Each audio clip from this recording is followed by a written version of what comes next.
재학 중인 학생 안정윤이라고 합니다.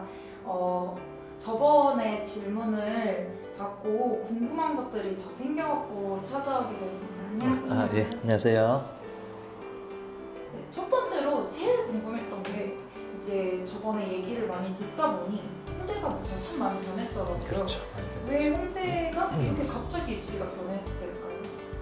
그 학생들의 입장이나 혹은 또 학부모님 혹은 이제 이 홍대를 이제 깊숙이 들여다 보지 않는 그냥 관점에서 바라보면 그러니까 이런 변화들이 매우 좀 당혹스럽고 갑자기 일어난 것처럼 느껴질 수 있으나 이제 사실은 이 흐름과 구조 속에서 보면 사실은 이게 그렇게 막 당혹스럽거나 막 우발적인 사건이 아니고 충분히 이제 예측 가능한 범위 내에서 이제 일어난 일이고 사실 제 관점에서 보면 저는 조금 다른 방향으로의 변화가 반드시 더 있을 거라고 오래 생각을 했는데 이거는 제가 생각했던 것보다 조금 속도가 좀 빨라진 느낌인 것이지 이게 이제 학생이 말씀하셨던 것처럼 왜 이렇게 갑자기 변해? 또 변해?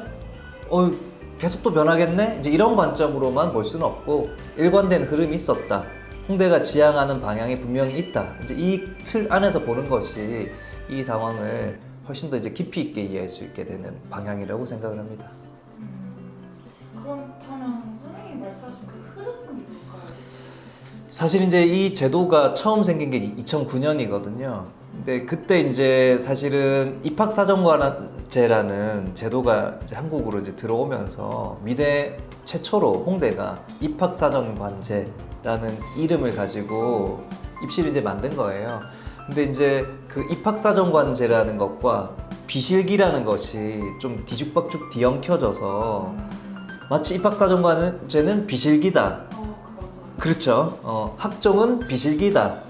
라는 프레임 속으로 갇혀버리게 된 건데 사실은 이제 이게 실기냐 비실기냐의 쟁점이라기보다는 기존의 통념 속에 갇혀있던 미대 입시, 기존의 이제 통념적인 미대 입시가 아니라 새로운 관점으로 좀 새로운 학생들을 선발해보고 싶다라는 대학의 취지로 이제 읽어야 되는데 당시 이제 홍대도 너무 어쨌든 준비가 제가 보기엔 좀 부실했고 무엇을 하고자 하는지에 대한 명분과 철학도 그렇게까지 뭐 확고하게 가지고 출발한 게 아니라서 조금 삐그덕거렸어요. 제가 보기에 첫 해, 둘째, 셋째, 넷째 제가 보기에는 좀 부실한 점이 많았는데 이게 일관된 흐름으로 계속 변화해 오고 있거든요. 그러면은 제 관점에서는 더 나은 방향으로 조금씩 수정, 보완, 발전되고 있다고 지금 저는 해석을 하고 있거든요. 그 발전을 이제 제가 한 문장으로 정리하면 홍대는 이제 학종의 본질에 점점 더 충실해져 가고 있다. 원래 주장했던 취지에 맞는 제도적 보완이 점점점 이제 일어나고 있다. 이제 이런 방식으로 해석을 할 수 있을 것 같아요. 이제 여태까지 선생님께서 많은 변화가 있다고 하셨는데 이 변화가 유독 큰 것 같다고 생각이 들거든요. 그래요? 네. 그럼 특히 이번 변화에 어떤 의미가 있나요? 그러니까 좀 큰 변화는 맞아요. 왜냐면 1단계 내신 100이 이제 없어졌으니까. 근데 홍대는 그러니까 학생이 이제 알 수는 없겠지만 이와 비슷한 정도, 뭐 이 정도까지는 아니겠지만 그래도 몇 번의 좀 주된 변화가 있었거든요. 첫 번째는 예전에는 그러니까 미대 안에서도 내신 100%로 뽑는 전형이 있었어요. 네, 교과. 그렇죠. 교과 전형이 있었으니 그거는 이제 서류도 없고 면접도 없어. 그러니까 그냥 딱 내신만 가지고 애들을 뽑아버리니까 이거는 사실 전혀 미대 입시는 아니잖아요. 그냥 조금 안 좋게 얘기하면 내신 따기 쉬운 학교 그냥 가가지고 내가 내신만 열심히 해가지고 내신만 높여놓으면 홍대 미대 갈 수 있었잖아요. 맞아요, 그러면. 그렇죠. 이게 제가 보기에는 상당히 패단이 큰, 이거 진짜 홍대 입시를 망가뜨리는 제도였거든요. 근데 이제 이게 없어졌죠. 이게 없어졌고 이것도 굉장히 큰 변화였어요.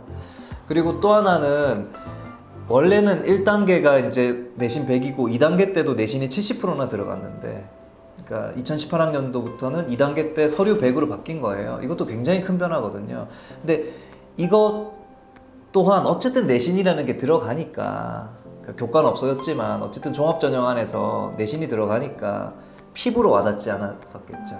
근데 이제는 그걸 이제 빼버렸기 때문에 이제 느끼는 거겠죠. 그래서 이제 이 변화의 이제 큰 흐름 속에서 제가 일단 4가지 의미를 제가 좀 부여를 해봤는데요. 첫 번째는 모집 대상을 확대하려는 추세로 보셔야 돼요.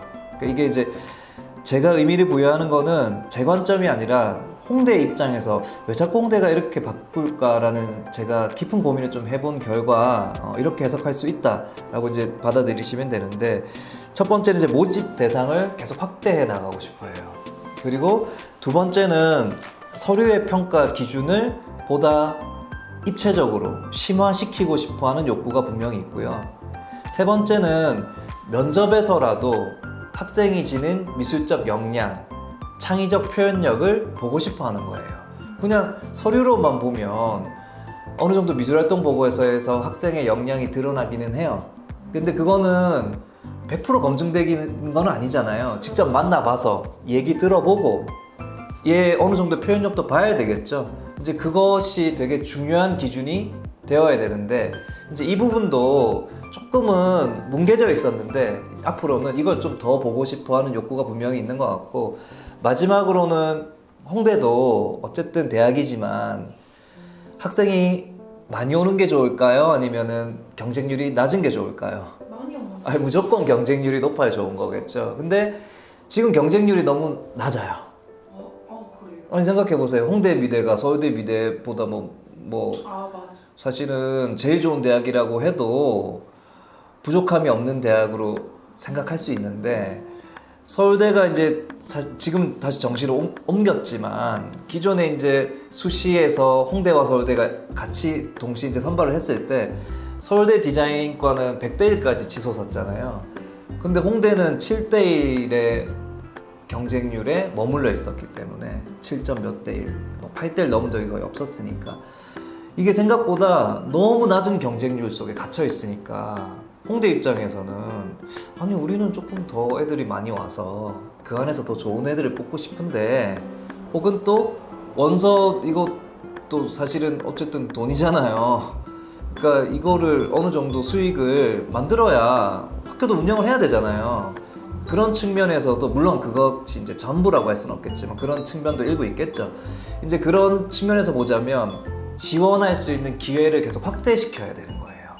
그래서 이제 학생들을 더 많이 지원할 수 있게끔 만들어야 된다는 나름의 또 생각이 있었겠죠. 그래서 네 번째, 진짜 내신 같은 거 맞춰. 그렇죠. 그 취지도 이제 있고, 또 지금 제가 방금 말씀드린 거는 네 번째는 지원 기회 확대거든요. 그러니까 홍대는 서울대는 한 번만 지원할 수 있어.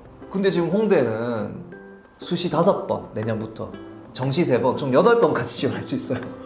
그러면 이제 많이 지원하게 되는 거잖아요. 근데 이 추세가 점차 지원 기회가 횟수가 이제 늘어나게끔 변하고 있다는 거. 이게 이제 홍대에서 계속 변해나가는 그 방향성, 그리고 큰 흐름이라고 이제 보시면 됩니다. 그럼 갑자기 궁금한데, 선생님께서 홍대가 경쟁률이 낮아서 더 높아질 거다라고 예상을 하시는 거잖아요. 경쟁률은 무조건 높아지죠. 그러면 오히려 학생들한테는 기회가 안 열리는 거 아니에요? 다시 질문은 이게 어떤 의미죠? 경쟁률이 높아지는데 기회가 안 열린다는 거는 무슨 의미죠? 그러니까 경쟁률이 높아지면 아무래도 더 경쟁이 심하니까 또 잘하는 애들이 뽑히겠죠. 기회가 사라지는 게 아니라. 그러니까 무슨 말이냐면, 모집 기회가 쉽게 처음에 모집 대상의 확대라는 관점에서 보자면, 이게 지금 모집 대상의 확대와 지원 기회의 확대가 좀 섞인 질문인 것 같은데 제가 좀 구분을 해볼게요. 모집 대상의 확대는 쉽게 말하면 내신 낮으면 지원 안 했잖아요. 그러니까 정해져 있는 거예요. 아주 균질한 집단, 내신 높은 애들만, 걔들만 지원을 한 거예요. 그러니까 저도 진짜 제가 11년 동안 이 일을 하면서 정말 많은 학생들을 만났을 거 아니에요. 근데 이 분명히 인과관계가 있어요. 내신 100으로 잘났잖아요. 그러면 저한테 오는 애들도 내신 아주 낮은 애들 올까요? 안 올까요? 안 오겠죠. 그러면 대부분이 그래도 내신이 높은 애들을 제가 만난단 말이에요.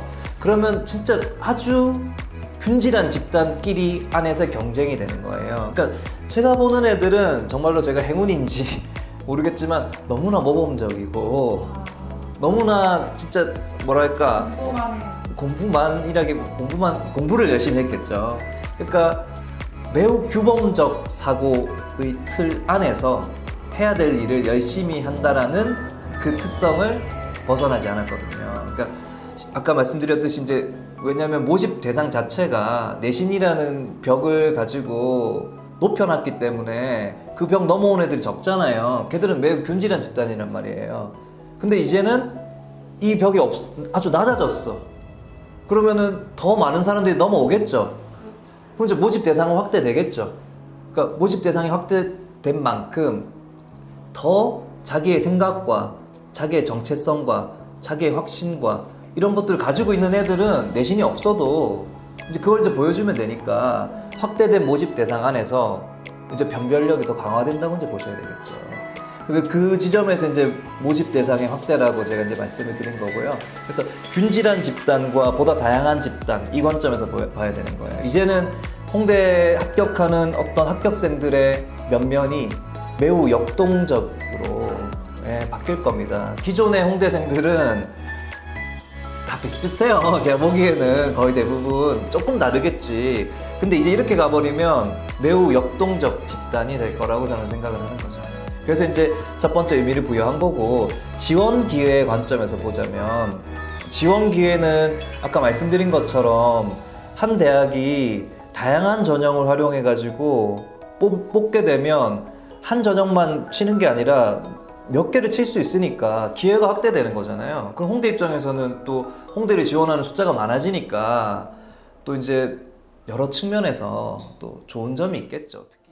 아 그러면 선생님 궁금한 게 음. 서류 학생부에 기재할 수 있는 게 점차 줄고 있다고 좀 들었거든요. 그렇죠. 근데 아까 서류 평가 기준이 심화된다고 하셨잖아요. 근데 그러면 학생부에 앞뒤가 좀 안 맞는 것 같죠? 객관적으로 평가가 될까? 아, 그게 이제 좋은 질문이고요. 그러니까 이거를 어떻게 봐야 되는지에 대한 그 시각이 이제 중요한 지점이 있어요. 무슨 말이냐면 방금 질문은 아니 학생부에 쓸 게 지금 점차 줄어들고 있는데 어떻게 서류 평가는 더 심화해서 평가할 수 있냐, 이제 이 질문이잖아요. 그러면 이제 그 시각이 결국 양적 접근이거든요. 쉽게 말하면 양적으로 쓸 수 있는 양이 줄어들었어. 쓸 수 있는 활동도 줄어들었어. 근데 서류 평가가 심화된다는 게 말이 돼? 라는 질문인데 생각을 좀 바꿔야 돼요. 양적 접근이 아니라 조금 질적 접근을 해야 된다는 거죠. 쉽게 말하면 양떼기로 막 나는 이 활동했어, 이 활동했어, 이 활동했어 여기 막 써 넣는다고 막 학생부가 막 이렇게 두껍다고 해가지고 그게 좋은 서류냐, 좋은 학생부냐 라는 그 편견이 되게 많아요. 그래서 부모님들도 질문하면 무슨 활동해요? 어떤 활동해야 돼요? 난 활동이 없는데 어떻게 해야 되는지 이 질문이거든요.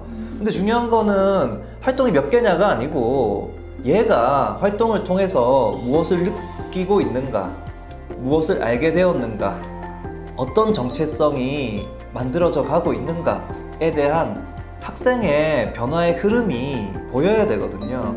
이 서류 안에 그 학생의 캐릭터가 분명하게 드러나게 만드는 게 중요한 것이고, 그것은 양만으로 해결되는 지점이 아니에요. 그러니까 활동과 활동 간의 연계성, 그게 더 중요할 수도 있는 거예요. 이거 뭐 몇 개, 10개가 했다가 아니라 두세 개만 하더라도 그 활동 간의 어떤 인과관계, 연계성, 심화성, 이제 이런 것들이 더 중요한 건데, 쓸 게 줄어들었어요. 학생부를 어떻게 심화평가해요? 라는 것은 이게 이제 학생부를 보는 시각 안에서 양적으로 평가받는 것 아닌가? 라는 전제 위에서 질문을 하는 것이기 때문에 이제 그 지점은 학생부 평가에 대한 보다 조금 더 깊은 안목을 필요로 하는 지점이라고 이제 생각을 하셔야 될 것 같습니다. 그게 이제 아까 말씀드렸듯이 이제 학생부 자체 기재할 항목은 이제 줄어들었지만 보다 깊이 있는 질적 평가는, 왜냐면 이제 통계들이 누적되어 오니까 평가하는 사람들의 안목도 훨씬 더 입체적으로 더 깊이 있게 저는 더 진전되었다고 생각을 하고 있거든요. 그렇죠. 이제 이 부분에 있어서 너무 양적 논리에 갇혀가지고 쓸 게 없는데, 이렇게 보면 이 전형의 본질을 제대로 보지 못하는 상황이라고 이제 보셔야 되는 거고, 두 번째로 학생부에 기재하는 어쨌든 그 양이 줄어들었다 하더라도 홍대는 학생부만 보는 건 아니잖아요. 네. 미술활동 보고서를 보는 거잖아요. 네. 그럼 이제 미술활동 보고서에 자기 생각을 담을 수 있잖아요. 이제 거기에 대한 또 변별력이 더 높아질 수 있겠죠. 이제 그 부분까지 같이 고민하신다면 왜 서류 평가의 기준이 더 심화되고 있다는 것에 대해서 조금 더 구체적으로 이제 이해를 하실 수 있을 겁니다. 그러면 선생님께서 서류평가 기준이 심화되고 서류가 중요해졌다라고 말씀하셨는데 면접도 굉장히 중요하다고 하셨잖아요. 그럼 저는 개인적으로는 그 둘 중에 뭐가 더 중요한지 궁금하거든요. 그러니까 제가 앞으로도 그러니까 현재까지도 그래왔고 앞으로도 이제 그렇게 답변을 드릴 텐데요. 저는 이제 보다 그러니까 이렇게 우리가 어떤 현상을 볼 때 너무 단면만을 보고 끊어놓고 이게 맞아요? 이게 맞아요? 그러니까 이거는 답하기는 편해요, 사실. 제가 좀 면접이 더 중요합니다 라고 얘기하면 되죠. 근데 이제 이것은 문제를 올바로 이해하고 그 문제를 해결할 수 있는 좋은 방향의 질문과 답변은 아니거든요. 그래서 저는 되도록이면 조금 더 이 문제를 더 깊이 있게 이해하고 거기에 따른 더 입체적 해결을 할 수 있도록 도움을 드리고 싶은 그 취지 안에서 방금 학생의 질문에 대해서 제가 답변을 드려보자면, 본질적으로 또 들어가면 서류와 면접을 사실 드러내는 도구가 글이고 말일 뿐이지, 결국에는 제 생각에는 학생이 가지고 있는 정체성, 학생의 사고력, 학생만의 어떤 감수성, 이런 것들이 내재화되어 있잖아요. 그것이 있으면 글로도 드러낼 수 있고 말로도 드러낼 수 있는 거예요. 근데 서류 쓸 때 글 어떻게 써요? 그래서 글 쓰고 첨삭하고, 이건 전 매우 잘못됐다고 보고요. 면접이라고 해서 면접 준비하고 말하기 준비하는 것은 이건 진짜 학종이 뭔지 모르고 홍대가 무엇을 요구하는지를 모르는 매우 지엽적인 어떤 교육 방식이라고 저는 보기 때문에 둘 중에 무엇이 더 둘 다 중요해요. 근데 더 근본적인 답변을 주자면 학생의 생각이 어느 정도 수준인지, 학생이 이 세계를 바라보는 시각이 어떤지, 결국 이제 학생의 내면에 있는 그 이야기가 드러나는 것이기 때문에 그건 도구에 불과하잖아요. 그래서 이게 더 중요해, 이게 더 중요해라고 말씀드리기는 어렵고, 일단은 이제 구조적으로 이거는 이제 좀 근본적인 답변이었고요. 입시에 대한 좀 공학적 측면에서 보자면, 일단은 2단계 넘어가면 결국에는 1단계 통과하는 학생들의 서류 점수는 크게 차이 나지 않을 거라고 봐요. 네. 왜냐면 잘했으니까 통과했겠죠. 3배수니까 엄청 큰 차이가 있지는 않겠죠. 그러면 결국에는 당락을 좌우하는 것은 면접이라고밖에 얘기할 수 없겠죠. 그리고 중요한 거는 서류는 어느 정도 막 이렇게 써라 저렇게 써라 뭐 가이드라인을 주고 어떻게든 이제 막 본인을 막 이렇게 푸시해서 쓰게 만들 수 있지만 면접장 혼자 가야 되잖아요. 어떻게 할 거예요, 그러면? 그러니까 면접장은 자기 실력이 그대로 드러나는 공간이기 때문에 난이도로 보면 면접이 훨씬 어렵다. 이런 답변을 드릴 수 있을 것 같아요. 그러면 이제 아까 맨 처음에 말씀하시길 홍대 이제 교수들은 뭔가 이 학생을 좀 더 입체적으로 보기 위해서 뭔가 창의성을 요구하는 그런 것도 면접에서 하고 싶어 한다 했잖아요. 그러면 면접에서 실기력이 또 필요하다는 말이 되는 건가요? 그러니까 홍대 면접 문제를 좀 더 정확하게 이제 분석을 해야 되는데요. 일단은 문제가 이제 두 문제가 나오거든요. 한 문제는 이제 그림을 그러니까 눈으로 막 보는 게 아니라 독해를 해야 된다는 거죠. 그러니까 문해력을 필요로 해요. 그러니까 그것 또한 학생의 인식 수준이 그대로 드러나는 거죠. 그러니까 그 제시된 그러니까 그림 두세 개를 딱 비춰주면 그 거울을 통해서 학생의 생각이 이제 드러나는 거거든요. 근데 그 수준을 이제 감지를 하는 거죠, 교수가. 일단은 그것 또한 창의성이 저는 필요하다고 봐요. 왜냐면 이거 암기가 아니니까. 그 무조건 그리는 건 창의성, 뭐 그 눈으로 독해하는 건 이해력, 이것도 너무 도식적 해석이고, 일단은 어떤 그림이 나올지는 모르겠지만 학생에게 이제 그림을 2개 내지 3개를 제시하면 학생은 그것을 읽어내야 되기 때문에 거기에 따른 학생 스스로의 어떤 깊이 있는 사고력, 독해력, 그리고 창의력까지 필요하다고 보는 거고요. 2번째로는 이제 그림을 그려야 됩니다. 근데 여기서 이제 그림을 그린다라는 이 의미가 기존의 어떤 기법 연습을 열심히 해서 시간 안에 정확하게 표현해낼 수 있는 효율적인 표현 능력을 가지고 있느냐의 그 틀에서의 실기가 아니라 매년 이제 문제가 계속 바뀌고 뭐가 나올지 모르잖아요.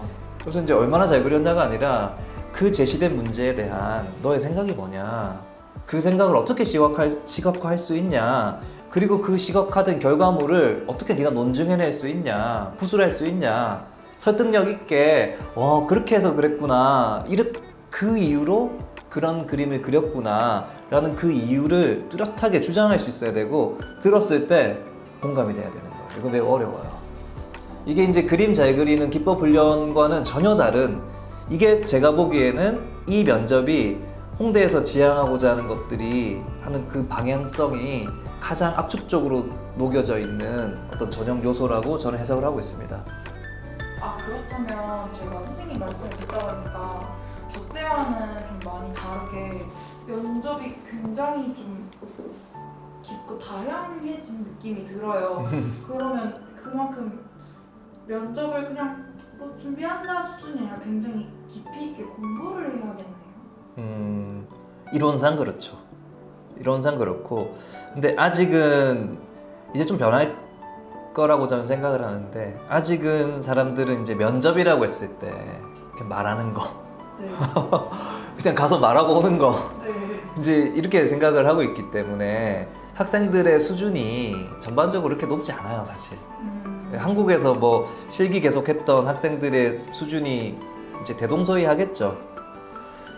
근데 이제 앞으로는 그러니까 이 방향으로서의 이제 쉽게 말하면 홍대가 말하고자 하는 그 미술의 어떤 개념 속에서 홍대가 필요로 하는 역량을 이제는 보다 깊이 있게 판단할 수 있는 그 제도적 보완이 지금 이루어졌잖아요.